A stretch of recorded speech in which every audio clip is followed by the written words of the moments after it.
अगर भगवान हर जीव में बसता है तो फिर कौन है जिसे हम नीच या तुच्छ कहें। वाराणसी की गलियों में आज भी ये आवाज़ गूंजती है कबीर की, जो सिर्फ शब्दों से नहीं अपने कर्मों से भी करुणा का धर्म निभाते थे।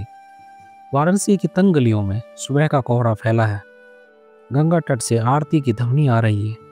कबीर अपने करघे पर बैठकर शोक गात रहे हैं। उनका चेहरा शांत है पर मन में चिंतन गहरा।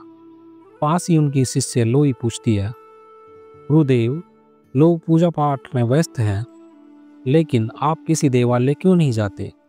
कबीर जी मुस्कुराते हैं, लोई, जब हर जीव में राम है तो मैं पत्थर में क्यों ढूंढूं। इतना कहकर वे उठते हैं और चल पड़ते हैं उस ओर जहां एक घायल बछड़ा तड़प रहा है।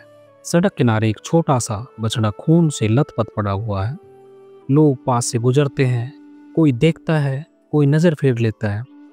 कबीर जी दौड़कर पहुंचते हैं, अपने वस्त्र फाड़कर पट्टी बांधते हैं और धीरे से बछड़े के सिर पर हाथ रखते हैं। कबीर जी कहते हैं, अरे प्राणी, तेरा दुख मेरा दुख है।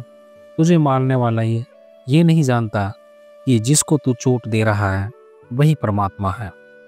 पास खड़ा एक ब्राह्मण व्यंग करता है, कबीर जी, तुम तो संत कहलाते हो, फिर ये गंदे जानवर से क्यों लगाव है।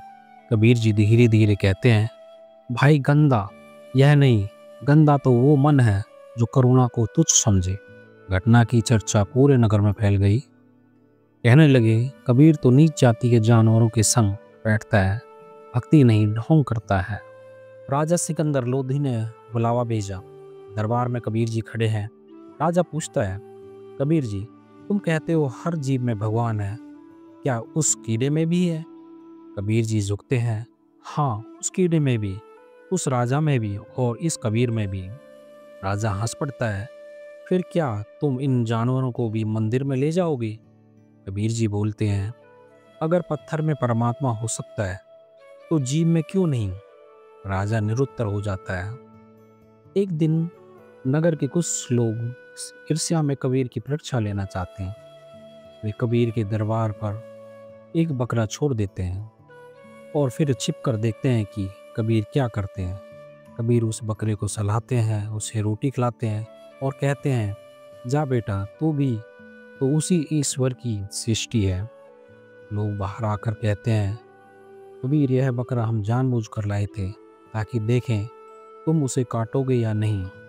कबीर शांत स्वर में कहते हैं, काटना तो मैं अपने भीतर की करुणा को नहीं काट सकता। जो जीव के प्राण ले वो खुद मनुष्य कहलाने योग्य नहीं। शाम का समय, कबीर गंगा किनारे बैठे हैं, चारों ओर पक्षी लौट रहे हैं, सूरज ढल रहा है। कबीर अपने शिष्यों से कहते हैं, सुनो रे साधो, सच्ची भक्ति वही है जिसमें दया हो। बिना दया के धर्म अधूरा है। जीव दया ही परम धर्म है और हिंसा ही सबसे बड़ा पाप है। कबीर दया न छोड़िए, जब लग घट में प्राण, प्राण गए तो क्या हुआ, दया गई तो मान। सच्चा भक्त वही है जो हर प्राणी में खुद को देखे और हर दुख में ईश्वर को पहचान ले। जीव दया ही सच्ची भक्ति।